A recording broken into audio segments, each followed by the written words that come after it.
Shalom, salam damai, selamat pagi. Bertemu kita kembali dalam renungan santapan firman Tuhan. Markus bab 12 ayat 13 hingga 17. Pada waktu itu, beberapa orang Farisi dan Herodian disuruh menghadapi Yesus untuk menjerat dia dengan suatu pertanyaan. Orang-orang itu datang dan berkata kepadanya, "Guru, kami tahu engkau adalah seorang yang jujur. Engkau tidak takut kepada siapapun, sebab engkau tidak mencari muka, tetapi dengan jujur mengajar jalan Allah. Nah, bolehkah kita membayar pajak kepada kaisar atau tidak?" Tetapi Yesus mengetahui kemunafikan mereka, lalu berkata kepada mereka, "Mengapa kamu mencobai aku? Tunjukkanlah suatu dinar untuk kulihat." Mereka menunjukkan sekeping dinar. Lalu Yesus bertanya, "Gambar dan tulisan siapakah ini?" Jawab mereka, "Gambar dan tulisan Kaisar."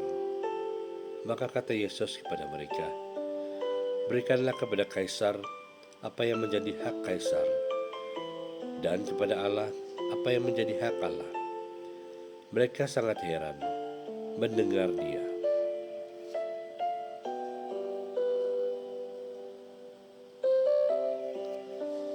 Sabda Tuhan, syukur pada Allah.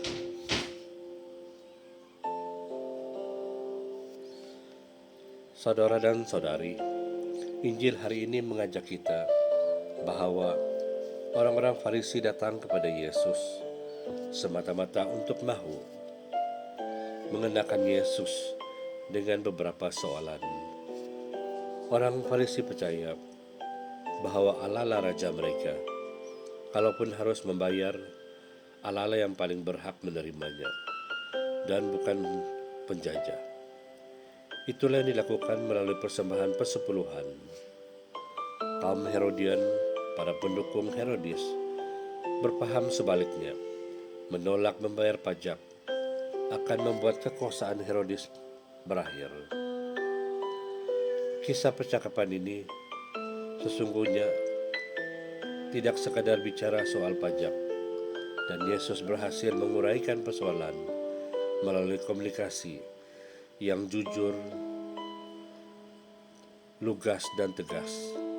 Pertanyaan Yesus tentang gambar dan tulisan siapakah ini bermaksud menjernihkan persoalan. Yesus secara dramatis memperlihatkan bahwa mereka sesungguhnya mengakui kewibawaan dan wewenang Kaisar ketika menggunakan mata uang itu sebagai alat pembayaran yang sah.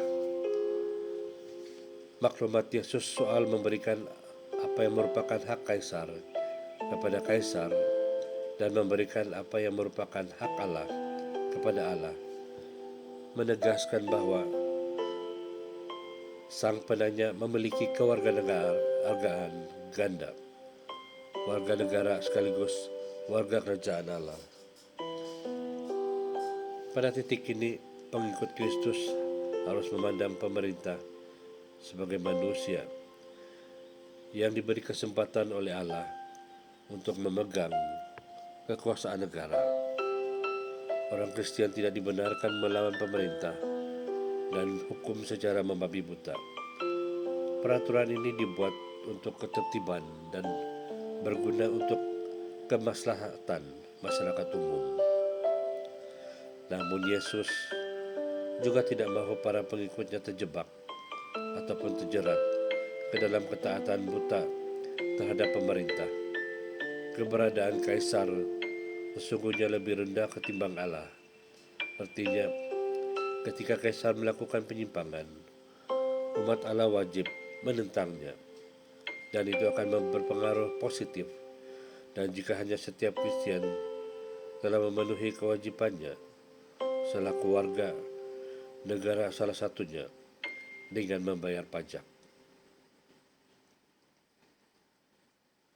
Kemuliaan kepada Bapa dan Putra dan Roh Kudus, seperti pada permulaan, sekarang selalu, dan sepanjang segala masa. Amin.